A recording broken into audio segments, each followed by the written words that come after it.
गणेशोत्सवादरम्यान बंदोबस्तावर असलेल्या होमगार्ड्सवर जालन्यातल्या हातवणच्या एका तरुणानं हल्ला केल्याची घटना घडली. हरिभाऊ बारड असं जखमी झालेल्या होमगार्डचं नाव आहे. गणपतीजवळ कोयता घेऊन आलेल्या व्यक्तीची पोलिसात तक्रार केल्यानं हा हल्ला केल्याचा आरोप होमगार्ड बारडनं केला. या मारहाणीतच बारड गंभीर जखमी झाले असून त्यांच्या डोक्याला तसंच पोटाला जखम झाली आहे. कोमल पवार या 2 वर्षीय चिमुरडीचा बादलीत पडून मृत्यू झाल्याची घटना जळगावच्या जामनेरपुरा भागात घडली आहे. बाथरूममध्ये असलेल्या बादलीमध्ये ग्लास काढण्याच्या नादामध्ये ती बादली पडली आणि त्यामुळं ती बादलीत पडली आणि तिचा मृत्यू झाला. अवघ्या 2 वर्षांच्या कोमलचा मृत्यू झाल्यानं परिसरात हळहळ व्यक्त होते.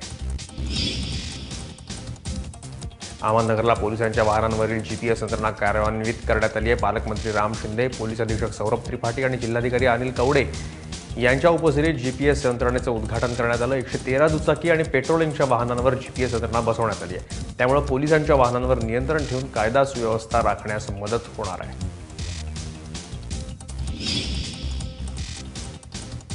सांगली पालिकेच्या स्थायी समिती सदस्य निवडीमध्ये स्वाभिमानी आघाडीच्या 2 सदस्यांना डावलल्याप्रकरणी मुंबई उच्च न्यायालयानं सत्ताधारी गटाला दणका दिला आहे. स्वाभिमानीचे स्थायी समिती सदस्य निवडण्यासाठी विशेष सभा घ्यायचे आदेशही कोर्टानं दिलेत. या आदेशामुळे महापौर आणि गटनेत्यांची पंचायत झाली असून आता निवडीसाठी होणाऱ्या महासभेकडे सांगलीकरांचं लक्ष लागलं आहे.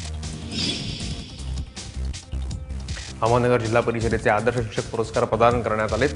जिल्ह्यातल्या 14 शिक्षकांना आणि 2 केंद्र प्रमुखांना जिल्हास्तरीय पुरस्कारानं सन्मानित करण्यात आलं. विरोधी पक्षनेते राधाकृष्ण विखे पाटील, पालकमंत्री राम शिंदे यांच्या उपस्थितीत हा गौरव सोहळा पार पडला.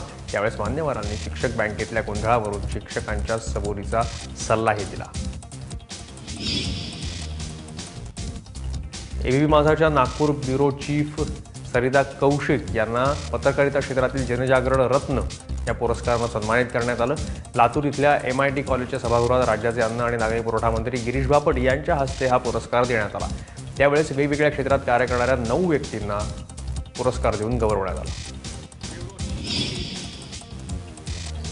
महिलांवर अत्याचार आणि बलात्कार करणाऱ्या नराधामांना जोड्यानं हाणून त्यांना फासावर लटकवा. मराठी साहित्य संमेलनाचे अध्यक्ष श्रीपाल सबनीस यांनी असा संताप व्यक्त केला आहे. पिंपरी चिंचवडमध्ये भोसरी महोत्सवाच्या उद्घाटन समारंभात ते बोलत होते. भारतातील प्रेम कमी झाल्यानं अशा घटनांना तोंड वर काढल्याचे सबनीस यांनी म्हटलं. गोंदिया वन विभागानं चंदन तस्करी करणाऱ्या मोठ्या टोळीवर कारवाई केली आहे. वन विभागानं 2 आरोपींकडून तब्बल 61 किलो चंदन जप्त केलंय. खबऱ्यांकडून मध्य प्रदेशातून महाराष्ट्रात चंदन येत असल्याची माहिती मिळाली वन विभागाला. त्यानुसार सापळा रचून वन विभागानं या दोघांना पकडलं. फयाज मोहम्मद अन्सारी आणि रामगोपाल बनकर पवनी अशी या आरोपींची नावं आहेत.